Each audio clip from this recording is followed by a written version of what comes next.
the Taliban in the past. Would you do so again tonight? The world is not black and white. The world is gray. It's very difficult to sit and make black and white assumptions about anything, to sit and say that the Taliban are completely and utterly evil and we're completely and utterly good, as you just discussed with the moral high ground. I believe that the Taliban bring law and order. It may not be the law and order we like, but it's a form of law and order, and humans usually gravitate What about towards... their treatment of women? I mean, only tonight they have banned any women from going to university.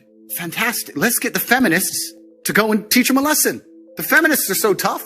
And they stand up and say they can do anything a man can do. Let's arm them up and send them to Afghanistan. I'm sure they'll fix it. You just literally spent an impassioned first segment comparing the way, for example, Dubai handles law and order to this country. Correct. So you do express views about different laws. Absolutely. Both places. So when I put to you a law that basically bans women from being educated, it's not, why is it a problem for you to say, you know what, it's wrong? They're both places I've resided in, Dubai and London, so I have personal experience. I can give my personal opinion, but like I said, it has absolutely nothing to do with me with what the Taliban decide to do inside of Afghanistan. And if they decide that's the most prudent way to run their society, then we have two choices. We can either go over there and start another war that we shouldn't be involved in and waste a bunch of life, or we can sit and say, it's up to them, they should govern themselves, they're people, we're no better than them, and they've decided to live their lives a particular way, and that's how they're going to live it. Like I said, if feminists are very upset and they're very disgusted by the fact that in Afghanistan, women cannot go to school, I've been told repeatedly by feminists that they're just as capable as men in all realms, and I expect them to arm themselves and fly over to Afghanistan and fix it. Feminism is defended by men. Men stand up and defend feminism, not feminists themselves, because they're incapable of violence. And we're in a situation now where you're saying that we should send men to go and fight for feminism. Why? It's not a man's problem. No, I think I'm saying feminists believe. I think men can be feminists too, because if feminism believes in equality for women, it's not I'll about sign up to it. I don't agree with radical feminists who hate men. Right? To me, the radical anything to me is a bad thing. Yeah, and I think most feminism in the West currently is radical.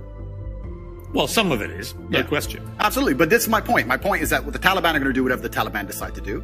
If I'm going to fly over to another country, I will respect their laws and customs. It's not my job to come along and tell other people how to live. I don't believe I have a moral.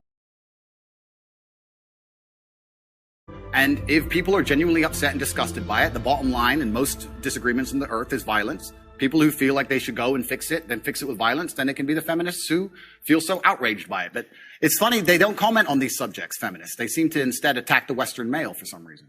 It's an easy win for you to make women think you're not anti them, to say that when they're not given equality, as the women in Afghanistan clearly are not, because they're not allowed to go to university now, as of today, that is clearly unequal, unfair.